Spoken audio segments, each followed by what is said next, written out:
എല്ലാവർക്കും സുധർമ്മസ് physics class റൂമിലേക്ക് സ്വാഗതം. +1 chapter 7 system of particles and rotational മോഷനിലെ ടെക്സ്റ്റ് ബാക്ക് എക്സസൈസസ് ആണ് നമ്മൾ ഡിസ്കസ് ചെയ്യുന്നത്. അപ്പം 2 പാർട്ടായിട്ടാണ് ടെക്സ്റ്റ് ബാക്ക് എക്സസൈസ് ഞാൻ ചെയ്യുന്നത്. അപ്പൊ ഇന്ന് പാർട്ട് 1 ആണ്. ഇതിൽ ആദ്യത്തെ 10 ക്വസ്റ്റ്യൻസ് ആണ് ഇൻക്ലൂഡ് ചെയ്തിരിക്കുന്നത്. ഇമ്പോർട്ടന്റ് ക്വസ്റ്റ്യൻസ് ആണ്, എല്ലാ ടൈപ്പ് ക്വസ്റ്റ്യൻസും കവർ ചെയ്യുന്നുണ്ട്. അപ്പം നമുക്ക് ക്വസ്റ്റ്യൻസ് ഓരോന്നായിട്ട് നോക്കാം. Give the location of the center of mass of a sphere, cylinder, ring and cube, each of uniform mass density. Does the center of mass of a body necessarily lie inside the body? ഇപ്പോൾ ഇവിടെ എന്തൊക്കെയാണ് തന്നിരിക്കുന്നത്? Sphere തന്നിട്ടുണ്ട്, cylinder തന്നിട്ടുണ്ട്, ring തന്നിട്ടുണ്ട്, cube തന്നിട്ടുണ്ട്. അപ്പൊ ഇതിന്റെ എല്ലാം മാസ് ഡെൻസിറ്റി സെയിം ആണ്. അപ്പൊ അങ്ങനെ സ്പെസിഫിക് ആയി പറഞ്ഞ സിറ്റുവേഷനിൽ give the location of the center of mass. അപ്പൊ ഓരോന്നിന്റെയും സ്ഫിയറിന്റെയും സിലിണ്ടറിന്റെയും ഏത് ഷേപ്പ് ആയാലും അവിടെ യൂണിഫോം മാസ് ഡെൻസിറ്റി ആകുമ്പോൾ നമുക്ക് പറയാം it's at the geometrical centre. Geometrical സെന്ററിലാണ് സെന്റർ ഓഫ് മാസ് സിറ്റുവേറ്റ് ചെയ്തിരിക്കുന്നത്. അപ്പം രണ്ടാമത്തെ ക്വസ്റ്റ്യൻ എന്താണ്? Does the centre of mass of a body necessarily lie inside the body? ഉള്ളിൽ തന്നെ ഉണ്ടാവണം എന്നുണ്ടെങ്കിൽ നിർബന്ധം ഉണ്ടോ എന്നാണ് ചോദിക്കുന്നത്. സെന്റർ ഓഫ് മാസ് എന്നുള്ള നമുക്കറിയാം, ഒരു സ്ഫിയറിൻ്റെതാണെങ്കിൽ ജിയോമെട്രിക്കൽ സെന്റർ പറയുമ്പോൾ അതിന്റെ സെന്റർ തന്നെയായിരിക്കും അല്ലെ. അപ്പം ചില കേസിൽ നമുക്ക് സെന്റർ ഓഫ് മാസ് ഉള്ളിൽ തന്നെ ഉണ്ടാവണം എന്നുണ്ടോ, അല്ലെ എല്ലാ സമയത്തും ഉള്ളിലാണോ, അല്ലെ പുറത്ത് സെന്റർ ഓഫ് മാസ് പുറത്തുള്ള സിറ്റുവേഷൻസ് ഉണ്ടോ എന്നാണ് ചോദിക്കുന്നത്. അപ്പം does the centre of mass of a body necessarily lie inside the body?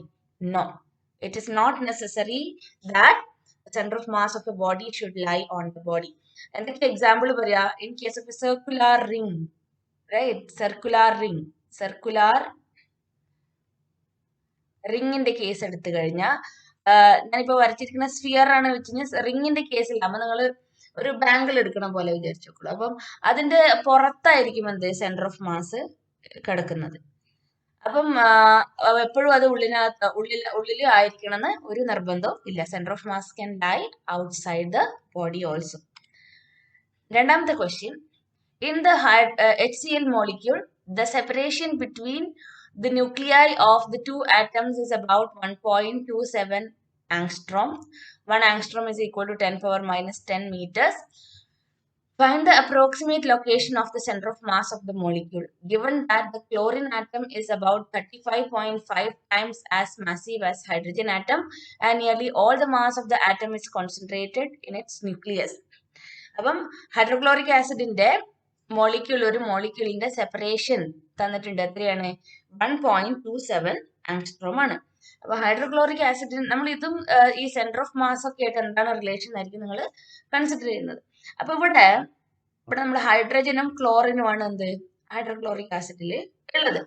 അപ്പം അതിന്റെ സെന്റർ ഓഫ് മാസ് തമ്മിൽ നമ്മൾ ഒരു കണക്ട് ചെയ്ത് കഴിഞ്ഞാൽ ഇങ്ങനെ നമ്മൾ ഇത് ഹൈഡ്രജനും ഇത് ക്ലോറിൻ. അപ്പം centre of the separation between the two nuclei of the two atoms is about 1.27 angstrom. അപ്പൊ നമുക്ക് ഇവിടെ എന്താ പറയുക, ഇവിടെ സെന്റർ ഓഫ് മാസ് ഇവിടെയാണെന്ന് വെച്ചോളൂ. ഈ ഹൈഡ്രോക്ലോറിക് ആസിഡിന്റെ സെന്റർ ഓഫ് മാസ് ഇവിടെയാണെങ്കിൽ നമ്മുടെ ആദ്യത്തെ മാസ് ഹൈഡ്രജന്റെ മാസ് ഓഫ് ഹൈഡ്രജൻ നമുക്ക് അസ്യൂം ചെയ്യാം 1 ആണെന്ന്. Mass of hydrogen atom equal to 1 എന്നുള്ളത് നമ്മൾ എത്രയാണെന്ന് ഇതിനകത്ത് യൂണിറ്റ് പറഞ്ഞിട്ടില്ല. 35.5 times as mass of hydrogen atom ആണ് ക്ലോറിന്റെ മാസ് തന്നിരിക്കുന്നത്. അപ്പം 1 യൂണിറ്റ് എന്ന് എടുക്കാം നമുക്ക്. 1 യൂണിറ്റ്. അപ്പൊ നമുക്ക് ഇവിടെ യൂണിറ്റ് തരാത്തൊരു ക്വസ്റ്റ്യൻ നമ്മൾ വെറുതെ അങ്ങോട്ട് പോയിട്ട് ഒരു യൂണിറ്റ് എഴുതാൻ പാടില്ല.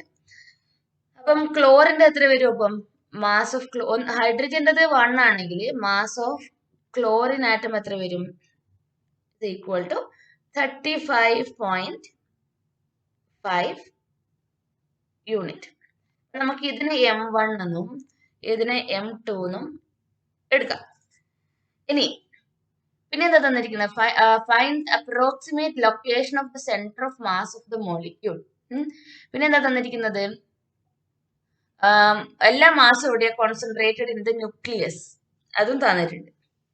അപ്പൊ നമുക്ക് ആദ്യം ഒരു പൊസിഷൻ, നമ്മളൊരു കോർഡിനേറ്റ് എടുക്കുമ്പോൾ നമ്മൾ ഫസ്റ്റ് x1 എടുക്കണം. x1 is equal to 0 എടുത്തു കഴിഞ്ഞാൽ x2 എത്രയാണ്? മറ്റേ ആറ്റം ഇരിക്കുന്നത് എത്രയിലാണ്? ഹൈഡ്രജൻ ആറ്റത്തിന് നമ്മൾ ഒറിജിൻ ഓഫ് ദ കോർഡിനേറ്റ് സിസ്റ്റത്തിൽ വെച്ച് കഴിഞ്ഞാൽ ക്ലോറിൻ എത്രയിലായിരിക്കുന്നത്? ആ സെപ്പറേഷൻ തന്നിട്ടുണ്ട്. എത്രയാണ്? 1.27 ആങ്സ്ട്രോം ആണെന്ന് തന്നിട്ടുണ്ട്. പക്ഷെ നമ്മൾ കാൽക്കുലേഷൻസ് ചെയ്യുമ്പോൾ SI യൂണിറ്റിൽ വേണം. അപ്പോൾ 1.27 ഇൻറ്റു 10⁻⁻10 മീറ്റേഴ്സ് ആണ്. അപ്പം ഡിസ്റ്റൻസ് ഓഫ് സെന്റർ ഓഫ് മാസിന്റെ ഇക്വേഷൻ എന്താ? x is equal to, ഇനി നമുക്ക് ഡയറക്റ്റ് സബ്സ്റ്റിറ്റ്യൂഷനെ ആവശ്യമുള്ളൂ.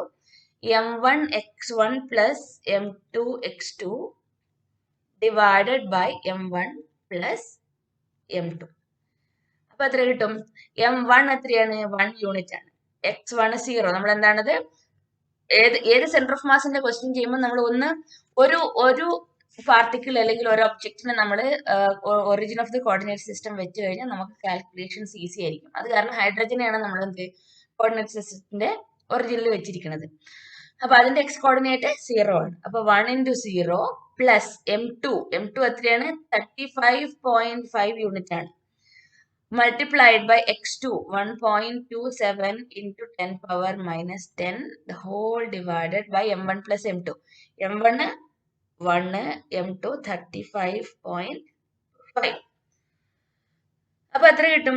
1 into 0 0 പോയി. അപ്പൊ 35.5 into 1.27 into 10⁻⁻10 divided by 1 plus വരുമ്പോഴേക്ക് 36.5 വരും.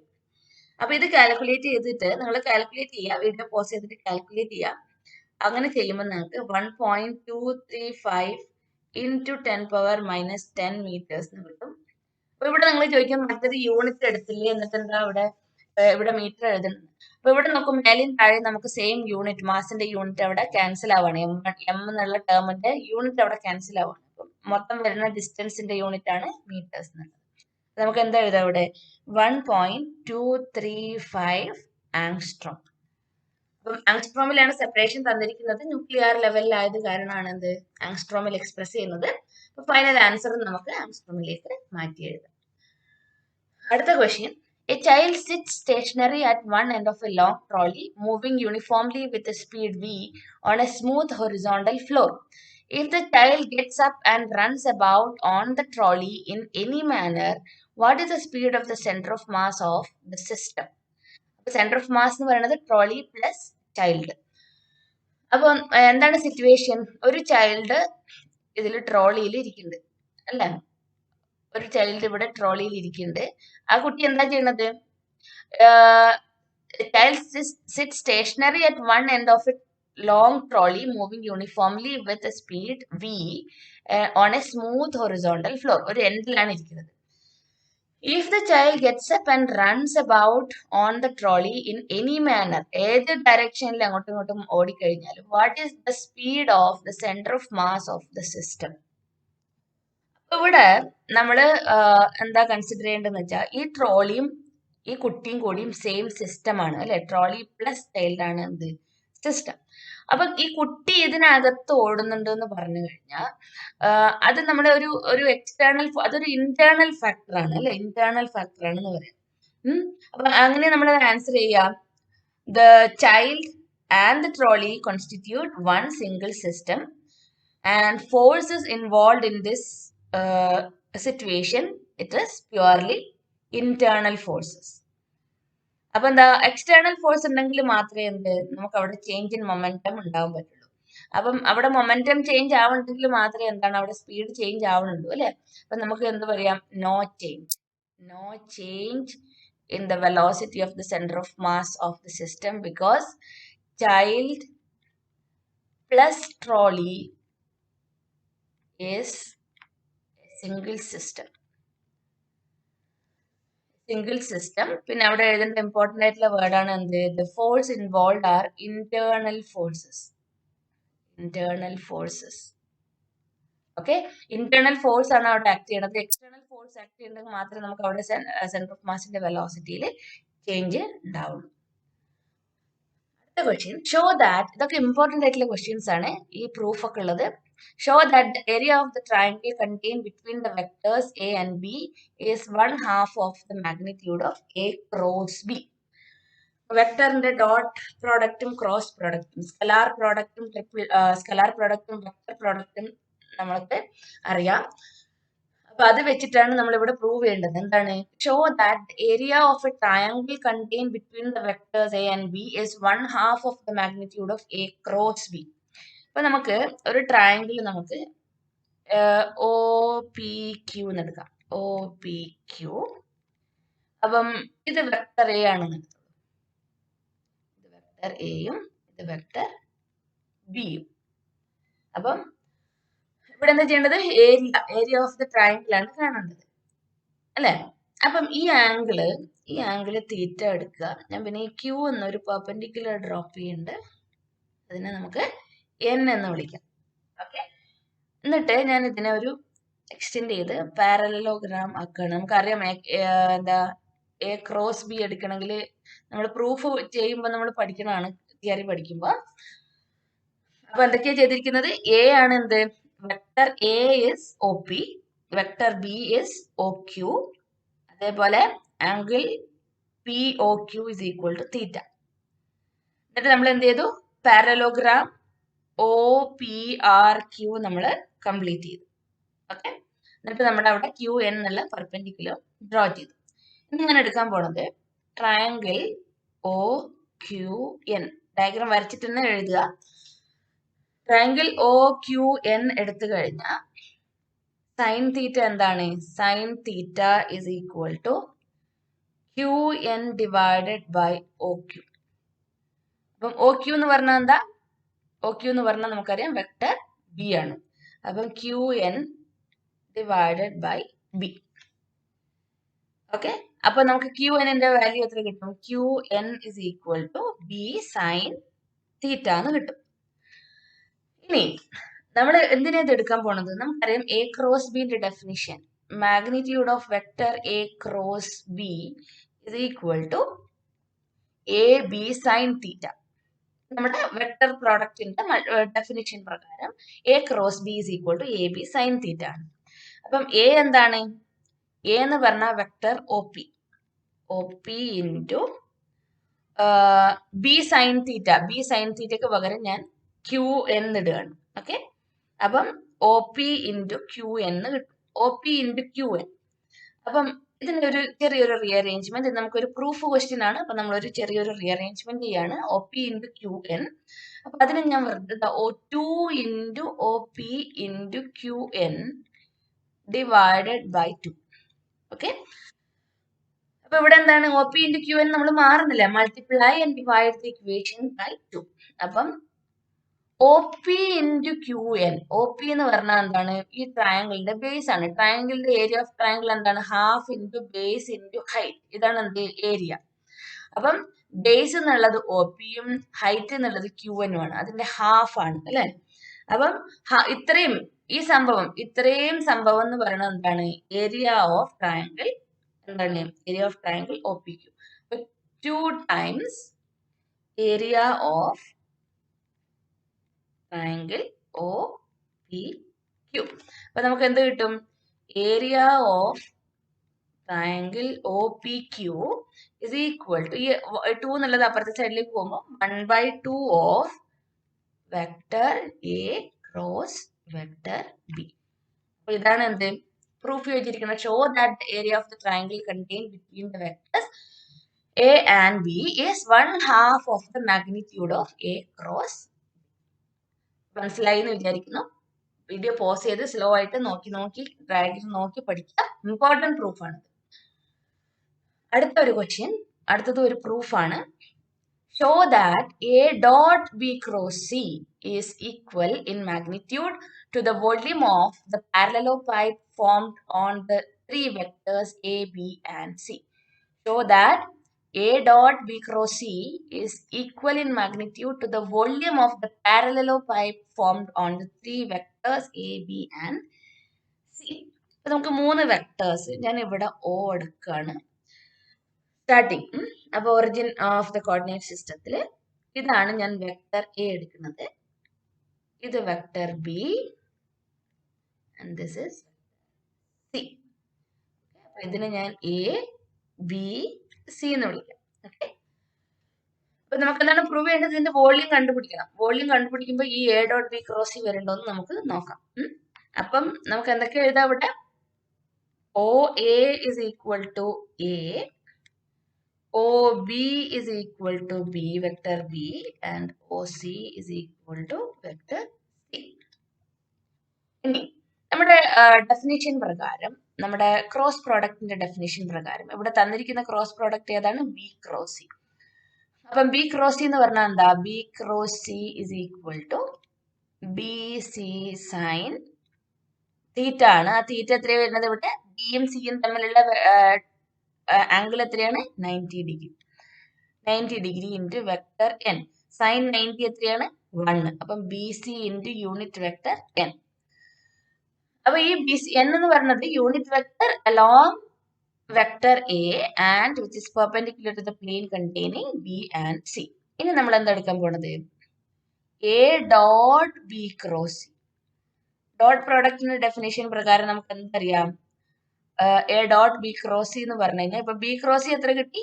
ബി സി ആണ്. അപ്പം A dot B C into unit vector N that's equal to A into B C cos 0. അപ്പൊ എന്താ കിട്ടും? A B C. അപ്പം ഈ എ ബി സി എന്ന് പറഞ്ഞാൽ എന്താ? ഇതിന്റെ വോള്യൂം അല്ലേ വരിക? Length into breadth into height അല്ലേ വരിക? പിന്നെ വോള്യൂം എന്ന് പറഞ്ഞു കഴിഞ്ഞാൽ അപ്പൊ അതാണ് പറഞ്ഞിരിക്കുന്നത്. അതിപ്പോ എല്ലാം ഈക്വൽ സൈസ് വെക്ടേഴ്സ് ആണെങ്കിൽ എ ക്യൂബ് വരും, ക്യൂബിൻ്റെത് വരും. ഇവിടെ പാരലലോ പൈപ്പിന് 3 സൈഡ് 3 ഡിഫറെന്റ് വാല്യൂസ് ഉള്ളതാവുമ്പോൾ എ ബി സി. അപ്പം ഇതാണ് നമുക്ക് പറയുമ്പോൾ this is equal to the magnitude of the volume of this parallelopiped. അടുത്ത question. Find the components along the x, y, z axis of the angular momentum I of a particle whose position vector is r with components x, y, z and momentum is p with components px, py and pz.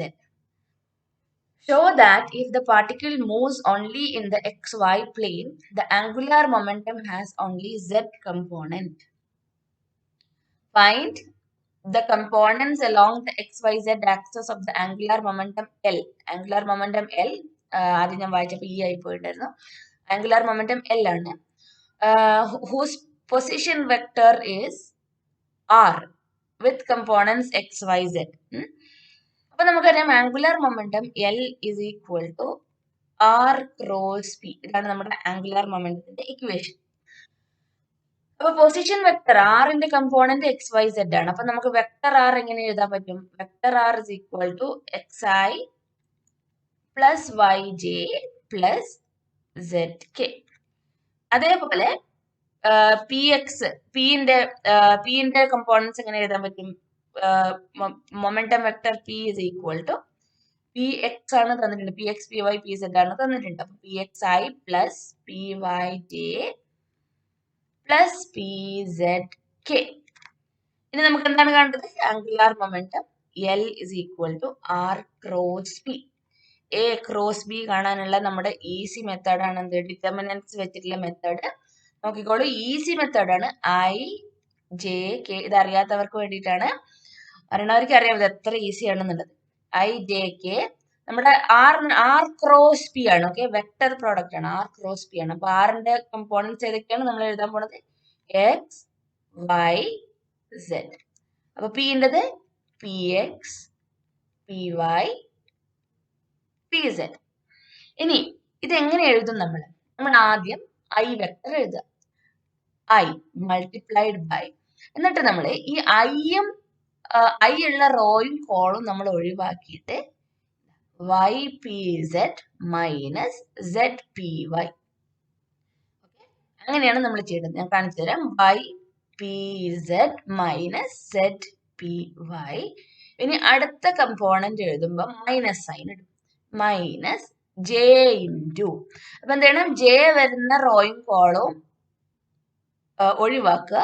എന്നിട്ട് ഇതേപോലെ cross multiplication. അപ്പൊ എന്ത് വരും? Minus J into X P Z minus Z P X.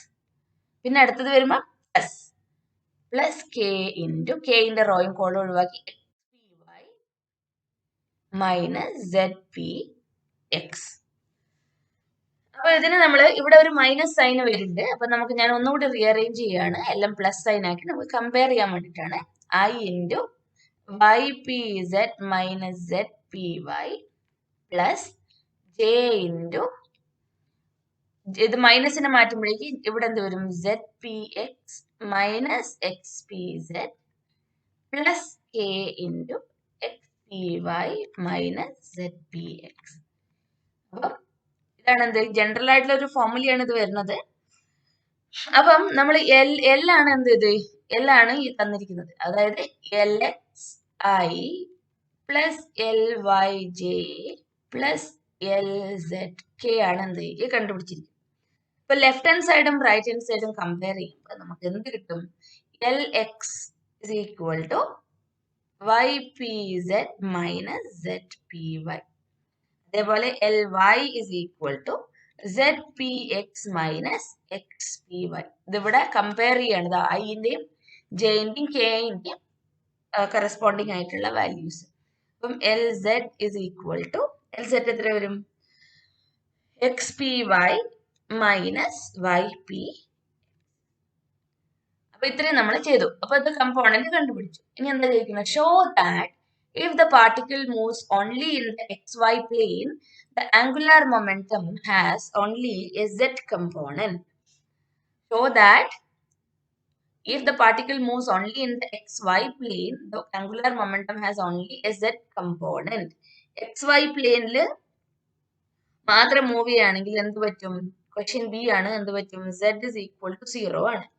അതേപോലെ P Z is also equal to 0. അപ്പം L is equal to X P Y minus Y P X into K മാത്രം വരും. എങ്ങനെ, നമ്മൾ സെഡിനെ 0 കൊടുത്തു കഴിഞ്ഞാൽ അതാ ഐ ടേമില് സെഡ് ഉണ്ട്, അപ്പൊ സെഡ് 0 ആണെങ്കിൽ അത് പോയി. അതേപോലെ ഇവിടെയും സെഡ് ഉണ്ട്, സെഡ് ഉള്ള കമ്പോണന്റും ഈ സെഡ് ഉള്ള കമ്പോണന്റും ഒക്കെ 0 ആയിട്ട് ക്യാൻസൽ ആയി പോകും. അപ്പൊ നമുക്ക് വരുന്നത് എന്താ, എക്സ് ഉള്ള ഒരു കമ്പോണന്റ് മാത്രമാണ് എന്ത് ഇവിടെ ആൻസർ ആയിട്ട് വരുന്നത്. അപ്പൊ അവിടെ നമുക്ക് എന്ത് പറയാം, പാർട്ടിക്കിൾ മൂവിങ് അല്ല only in the xy plane, the angular momentum has only the z component. അതായത് നമുക്ക് k വരുന്നത് കൊണ്ടാണ് എന്ത് നമ്മൾ z component എന്ന് പറയുന്നത്. അടുത്ത question, two particles each of mass m and speed v travel in opposite directions along parallel lines separated by a distance d.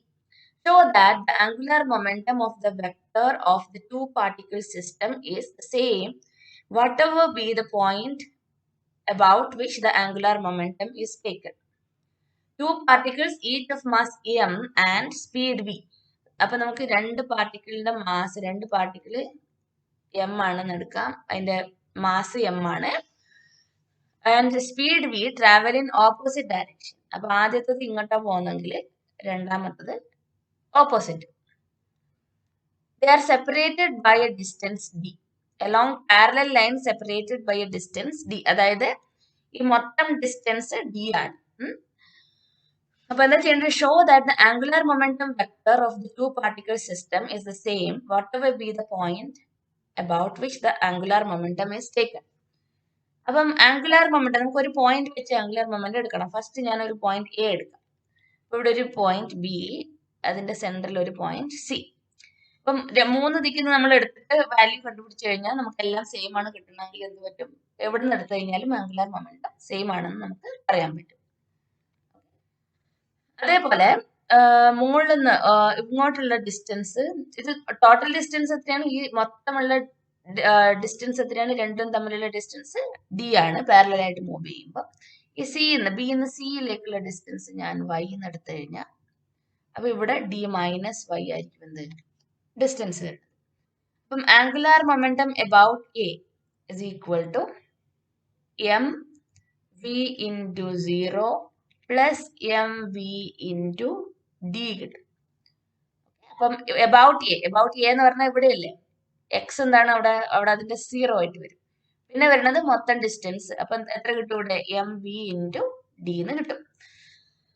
ഇനി angular momentum about B is equal to m v into d plus m v into 0. അവിടെയും നമുക്ക് എത്ര കിട്ടും, m v into d. Angular momentum about C എത്ര കിട്ടും, mv into y plus mv into d minus y. അപ്പൊ അത് കിട്ടും mvy plus mvd minus mv. അപ്പൊ mvy എന്നുള്ളത് ക്യാൻസൽ ആവും. നമുക്ക് എത്ര കിട്ടും? mv into d എന്ന് തന്നെ ഇവിടെയും കിട്ടും. അപ്പം നമ്മുടെ 3 പൊസിഷൻസ് വെച്ചിട്ട് അതിന്റെ ആംഗുലാർ മൊമെന്റം കണ്ടുപിടിച്ചപ്പോ എല്ലാത്തിലും ഒരേ വാല്യൂ ആണ് നമുക്ക് കിട്ടുന്നത്. അപ്പൊ എന്ത് പറയാം നമുക്ക്? The angular momentum vector of the two particle system is same whatever be the point about which the angular momentum is taken. Okay. Another question. A non-uniform bar of weight W is suspended at rest by two strings of negligible weights as shown in figure 7.39.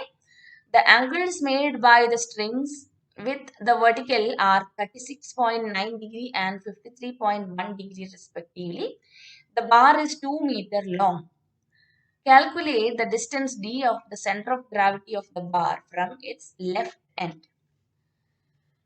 A non-uniform bar of weight W is suspended at rest by two strings of negligible weight. ഈ കാണിച്ചിരിക്കുന്നത് പോലെ ഒരു കയർ എടുത്തിട്ട് ഒരു bar ഒരു വടി എടുത്തിട്ട് അല്ലെ, ഒരു വെയിറ്റ് ഉള്ള ഒരു വടിയാണ്. അപ്പം അതെടുത്തിട്ട് ഇങ്ങനെ സസ്പെൻഡ് ചെയ്തിരിക്കുകയാണ്. The angles made by the strings with the vertical are 36.9 degree and 53.1 degree respectively. The bar is 2 meter long. അപ്പൊ നമുക്കറിയാം ഇങ്ങനെയുള്ള കണ്ടീഷൻസിലൊക്കെ നമ്മളൊരു ഫ്രീ ബോഡി ഡയഗ്രാം വരച്ചിട്ട്, ഫ്രീ ബോഡി ഡയഗ്രാം എന്ന് പറഞ്ഞാൽ നമ്മൾ ആദ്യത്തെ ഫോഴ്സിന്റെ ചാപ്റ്ററിൽ പഠിച്ചതാണ് ഫ്രീ ബോഡി ഡയഗ്രാം ടെക്നിക്. അപ്പൊ അവിടെ നമ്മളുടെ ഏതൊക്കെ ഫോഴ്സ് ആണ് ഇവിടെ ആക്ട് ചെയ്യുന്നത് നോക്കാം. ഇവിടെ ഒരു കയർ വെച്ചിട്ടല്ലേ കെട്ടിയിരിക്കുന്നത്. അപ്പൊ ഇങ്ങോട്ടൊരു ടെൻഷൻ T1 ഉണ്ടാവും, ഇങ്ങോട്ടൊരു ടെൻഷൻ, രണ്ട് കയറാണ്, അപ്പൊ രണ്ട് ടെൻഷൻസ് ഉണ്ടാവും.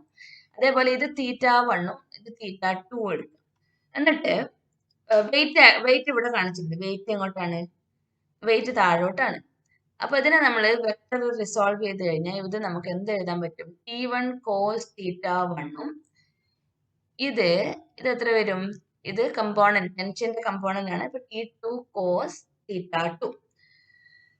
അതേപോലെ സൈൻ കമ്പോണന്റ് എഴുതി കഴിഞ്ഞാൽ ഇത് നമുക്ക് ഇത് T2ന്റെ വരും. T2 sin θ1 ഇത് T2, T1 sin θ1, T2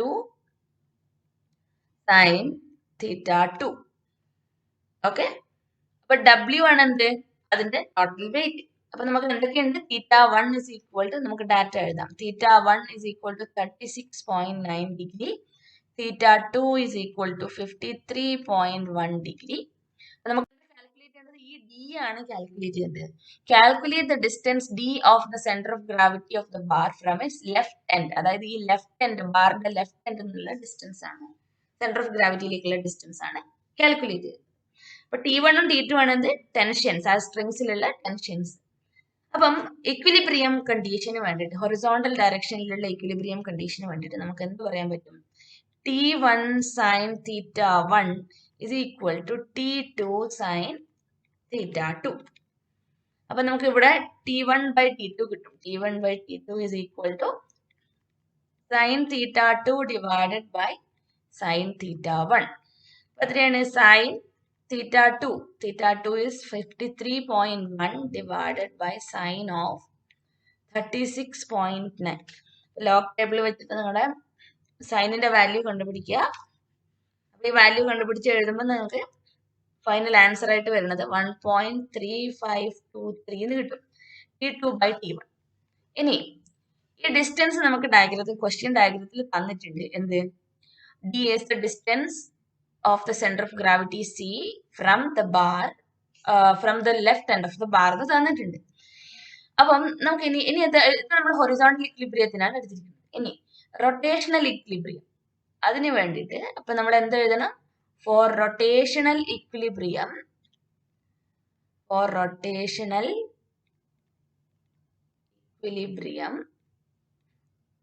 about C, for rotational equilibrium about the center of mass C, നമുക്ക് എന്ത് എഴുതാൻ പറ്റും? T1 cos θ1 into D should be equal to T2 cos θ2 into 2 minus D. എന്തുകൊണ്ട് 2 minus D എന്ന് പറഞ്ഞാൽ ഇവിടെ ബാറിന്റെ ലെങ്ത്, ടോട്ടൽ ലെങ്ത് D ആണ്. അപ്പുറത്തെ സൈഡിൽ റൈറ്റ് സൈഡിലേക്കുള്ള ഡിസ്റ്റൻസ് എത്ര വരും? 2 മൈനസ് ഡി വരും. നമ്മൾ സബ്സ്റ്റിറ്റ്യൂട്ട് ചെയ്യാൻ പോവാണ്. T1 cos 36.9 into D is equal to T2 cos 53.1 into 2 minus D. അപ്പൊ എന്ത് കിട്ടും? ഇവിടെ T1 into cos 36ന്റെ വാല്യൂ 0.8366 D ആണ്. That's equal to T2 into 0.6718 into 2 minus D. അപ്പൊ ഇത് രണ്ടും സോൾവ് ചെയ്ത് കഴിഞ്ഞാൽ നമുക്ക് രണ്ട് ഇക്വേഷൻസ് വരുന്നുണ്ട്. അപ്പം നമുക്കിവിടെ T1ന്റെ വാല്യൂ എന്ത് കിട്ടും? T1 is equal to T2 ആയിട്ട് കമ്പയർ ചെയ്യുമ്പോൾ T1 is equal to 13523 T2 എന്ന് കിട്ടും. നിങ്ങൾ ചെയ്ത് നോക്കുക, ഈ വാല്യൂ ചെയ്ത് നോക്കണം. എന്നിട്ട് പിന്നെ അപ്പൊ T1 is equal to this 13523 times T2. അതിനെ സോൾവ് ചെയ്ത് കഴിഞ്ഞാൽ നമുക്ക് ഡിന്റെ value D is equal to 0.745 metre എന്ന് കിട്ടും. അപ്പൊ ഇവിടെ സിമ്പിൾ ആയിട്ടുള്ള ഇക്വേഷൻ ആണ്. നിങ്ങളത് ക്രോസ് മൾട്ടിപ്ലൈ ചെയ്ത് ഇതിനെ എക്സ്പാൻഡ് ചെയ്ത് സോൾവ് ചെയ്ത് കഴിയുമ്പോൾ ഡിന്റെ വാല്യൂ 0.745 മീറ്ററിന് കിട്ടും. ഓക്കെ, അടുത്ത question. A car weighs 1800 kilogram. The distance between its front and back axles is 1.8 meters. Its center of gravity is 1.05 meter behind the front axle. Determine the force exerted by the level ground on each front wheel and each back wheel. A car weighs 1800 kilogram. The distance between its front and back axle is 1.8 meters. അപ്പോൾ ഇതാണ് നമ്മുടെ കാറിന്റെ ഫ്രണ്ടും ബാക്കും axle തമ്മിലുള്ള distance. Total distance എത്രയാണ്? 1.8 meters. The center of gravity is 1.05 meter behind the front axle. അപ്പം ഇത് ഫ്രണ്ട് ആക്സിൽ ഇതാണെന്ന് വെച്ചോളൂ. അപ്പൊ ഇവിടെ F1ഉം ഇവിടെ F2 എടുക്കാം. ഫ്രണ്ട് ആക്സിൽ നിന്ന് എത്രയാണ്? 1.05 മീറ്ററിലാണ് എന്ത് സെന്റർ ഓഫ് ഗ്രാവിറ്റി വരുന്നത്. അപ്പൊ ഇവിടെയാണ് എന്ത് നമ്മുടെ സെന്റർ ഓഫ് ഗ്രാവിറ്റി വന്നിരിക്കുന്നത്. അപ്പൊ അത് എത്ര വരും? അതിന് നമ്മുടെ വെയിറ്റ് ആണ് എന്ത്, കാറിന്റെ വെയിറ്റ് എത്ര വരും? 1 m/g വരും. Determine the force exerted by the level ground on each front wheel and each back wheel. അപ്പം ഇവിടെ ഇക്വിലിബ്രിയത്തിന് വേണ്ടിയിട്ട് ഇക്വിലിബ്രിയം കിട്ടാൻ വേണ്ടിയിട്ട് നമുക്ക് എന്ത് എഴുതാൻ പറ്റും? F2 into 1.8 should be equal to mg into 1.05. Rotational ഇക്വിലിബ്രിയത്തിന് വേണ്ടിയിട്ടുള്ള കണ്ടീഷൻ ആണ് എന്ത്? ഈ ഫോഴ്സ് ഇൻറ്റു ഡിസ്റ്റൻസ് എത്രയാ?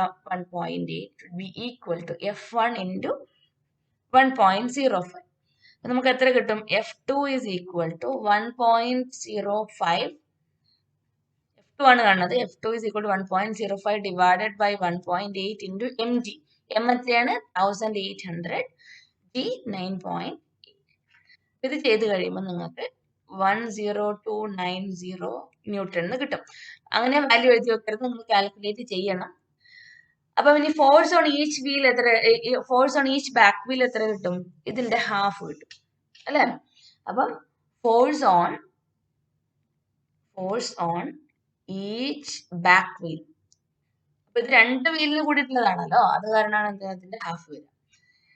Back wheel is equal to 10,290 divided by 2, that's equal to 5,145 newton. ഇനി എന്താ കണ്ടുപിടിക്കേണ്ടത്?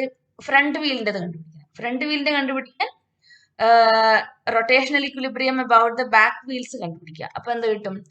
F1 into 1.8 is equal to mg into 1.8 minus 1.05. അതാണ് എന്ത് ബാക്ക് വീലിന് അബൌട്ട് ഉള്ള റൊട്ടേഷണൽ ഇക്വിലിബ്രിയത്തിന്റെ കണ്ടീഷൻ വരിക. അപ്പൊ എത്ര കിട്ടും? F1 into 1.8 is equal to mg into 1.8, m എത്രയാണ്? 1800 into 9.8 into 0.75. അപ്പൊ നമുക്ക് F1 എത്ര കിട്ടും? F1 is equal to 0.75 into 9.8 into 1800 whole divided by 1.8. അപ്പൊ ഇവിടെ നമുക്ക് 7350 ന്യൂട്ടൺ എന്ന് കിട്ടും. അപ്പൊ force on each front wheel, നേരത്തെ കണ്ടിട്ട് ബാക്ക് വീൽ ആയിരുന്നു, അപ്പൊ ഇത് ഫ്രണ്ട് വീലാണ്. അപ്പൊ എത്ര കിട്ടും? ഇതിന്റെ ഒരു 2 വീലിന് കൂടിയിട്ടുള്ള ഫോഴ്സ് ആണല്ലോ, ആക്സിൽ ഒന്നിച്ചല്ലേ കണക്ട് ചെയ്തിരിക്കുന്നത്. അപ്പം 2 വീലിന് കൂടിയിട്ട് 7350. അപ്പൊ ഒരു വീലിന് 7350 divided by 2, that's equal to 3675 newton എന്ന് കിട്ടും. അടുത്തൊരു ലാസ്റ്റ് ക്വസ്റ്റ്യൻ കൂടി, ഇന്നത്തെ 10ാമത്തെ ക്വസ്റ്റ്യൻ നോക്കാം. അടുത്ത ബാക്കിയുള്ള ക്വസ്റ്റ്യൻസ് അടുത്ത പാർട്ടിൽ ചെയ്യും. ഒരുപാട് ലെങ്തി ക്ലാസ് ആക്കണ്ടെന്ന് വിചാരിച്ചിട്ടാണ്. Find the moment of inertia of a sphere about a tangent to the sphere, given the moment of inertia of the sphere about any of its diameters to be 2/5 mr square, where m is the mass of the sphere and r is the radius of the sphere. രണ്ടാമത്തെ question, given the moment of inertia of a disk of mass m and radius r about any of its diameters to be mr square by 4, find its moment of inertia about an axis normal to the disk and passing through a point on its edge. അപ്പൊ ഇത് നമുക്ക് easy ആയിട്ട്, ഈ ചാപ്റ്ററിന് easy ആയിട്ട് score ചെയ്യാൻ പറ്റുന്ന ഒരു area ആണ്. എന്താണ് തന്നിരിക്കുന്നത്? Moment of inertia of a sphere about tangent to the sphere given moment of inertia of the sphere about its diameter to be 2/5 mr square. അപ്പൊ നമുക്ക് എന്താ തന്നിരിക്കുന്നത്? Moment of inertia of sphere about diameter, any diameter ആണ് സംഭവം. Diameter is equal to 2/5 mr square എന്ന് തന്നിട്ടുണ്ട്. ഇനി നമ്മൾ applying parallel axis theorem. Okay, നമ്മൾ പാരലൽ ആക്സിസ് തിയറം എല്ലാവരും പഠിച്ചിട്ടുണ്ടെന്ന് വിചാരിക്കുന്നു. പാരലൽ ആക്സിസ് തിയറം അപ്ലൈ ചെയ്യുമ്പോൾ എന്താണ്? Moment of inertia about A tangent or to the sphere, that is equal to applying, ഇവിടെ എഴുതണം applying, okay, apply parallel axis theorem, moment of inertia of sphere about tangent to the sphere. Step നമ്മൾ എഴുതണം എക്സാമിന്, ഇല്ലെങ്കിൽ mark കിട്ടില്ല. അല്ലാണ്ട് വെറുതെ അങ്ങോട്ട് എഴുതിയിട്ട് കാര്യമില്ല. എന്ത് അപ്ലൈ ചെയ്യണം എന്നുള്ളത് എഴുതണം, എന്താണ് കണ്ടുപിടിക്കണമെന്നും എഴുതണം. That's equal to 2/5 mr square plus mr square. അപ്പൊ എത്ര കിട്ടും? 7/5 mr square. ഇത് പാരലൽ ആക്സിസ് തിയറം വെച്ചിട്ടാണ്. ഇനി given the moment of inertia of a disk of mass m and radius r about any of its diameters to be mr square by 4, find its moment of inertia about an axis normal to the disk and passing through the point on its edge. അപ്പൊ അവിടെ എങ്ങനെ കണ്ടുപിടിക്കാം? Question ബിയില് 1/4 mr square എന്ന് തന്നിട്ടുണ്ട്. അപ്പൊ അതില് ആദ്യത്തെ ഇതിൽ നമുക്ക് അപ്ലൈ perpendicular axis theorem, അല്ലെങ്കിൽ apply the theorem of perpendicular axis. അപ്പം moment of inertia, ഇത് ഏതാ? moment of inertia of the disk about an axis passing through the center and normal to the disk ആണ് തന്നിരിക്കുന്നത്. അപ്പം it's equal to 2 times of 1/4 mr square. That's equal to 1/2 mr square. അത് തന്നെ രണ്ടാമത്തെ question എന്താണ്? Given, find the moment of inertia about an axis normal to the disk and passing through a point on its edge. അപ്പൊ ഇവിടെ നമ്മൾ parallel axis തിയറും perpendicular axis തിയറും ഒക്കെ യൂസ് ചെയ്ത് കഴിയുമ്പോൾ ഇവിടെ അടുത്തതിൽ എന്താ ചെയ്യാൻ പറ്റുക? Moment of inertia of the disc passing through a point, ഇതാണ് നമുക്ക് ചോദിച്ചിരിക്കുന്നത്. Passing through a point on its edge and normal to the disc. That's equal to 1/2 mr square plus mr square is equal to 3/2 mr square. അപ്പൊ ഇത്രയാണ് ഇന്നത്തെ ക്ലാസ്സിൽ discuss ചെയ്തത്. അപ്പൊ 10 questions നന്നായിട്ട് ഇമ്പോർട്ടന്റ് ആയിട്ടുള്ള 10 ക്വസ്റ്റ്യൻസ് ആണ് ഇന്ന് ഡിസ്കസ് ചെയ്തിരിക്കുന്നത്. അപ്പം എല്ലാവരും ക്വസ്റ്റ്യൻസ് നോക്കി നന്നായി ക്വസ്റ്റ്യൻസ് വായിച്ച് എഴുതി ആൻസർ ഒക്കെ എഴുതി പഠിക്കുക. അപ്പം അടുത്ത ക്ലാസ്സിൽ സെയിം ചാപ്റ്ററിന്റെ system of particles and rotational മോഷന്റെ ടെക്സ്റ്റ് ബാക്ക് എക്സസൈസിന്റെ പാർട്ട് 2 എന്ന് പറഞ്ഞാൽ നെക്സ്റ്റ് ഇപ്പൊ 10 ക്വസ്റ്റ്യൻസ് ഡിസ്കസ് ചെയ്തു. അടുത്ത ക്വസ്റ്റ്യൻസ് ഇനി ബാക്കിയുള്ള അടുത്ത ക്വസ്റ്റ്യൻസ് ആണ് അടുത്ത ക്ലാസ്സിൽ ചെയ്യാൻ പോകുന്നത്. നിങ്ങൾ ആദ്യമായിട്ടാണ് ചാനലിൽ കാണുന്നതെങ്കിൽ ഒന്ന് ചാനൽ സബ്സ്ക്രൈബ് ചെയ്യുക. എന്നിട്ട് ബെല്ലൈക്കൺ ക്ലിക്ക് ചെയ്ത് കഴിഞ്ഞാൽ ഞാൻ ക്ലാസ് അപ്ലോഡ് ചെയ്യുമ്പോൾ നിങ്ങൾക്ക് വീഡിയോസ് അപ്ലോഡ് ചെയ്യുമ്പോൾ നിങ്ങൾക്ക് അപ്പോൾ നോട്ടിഫിക്കേഷൻസ് കിട്ടും. ഓക്കെ, അപ്പൊ എന്തെങ്കിലും ഡൗട്ട് ഒക്കെ ഉണ്ടെങ്കിൽ അപ്പം കമന്റ് ബോക്സിൽ ഇടുക. അപ്പം അടുത്ത ക്ലാസ്സിൽ ഇതിന്റെ ടെക്സ്റ്റ് ബാക്ക് എക്സസൈസിന്റെ പാർട്ട് 2 ആയിട്ട് കാണാം. Thank you for watching. By.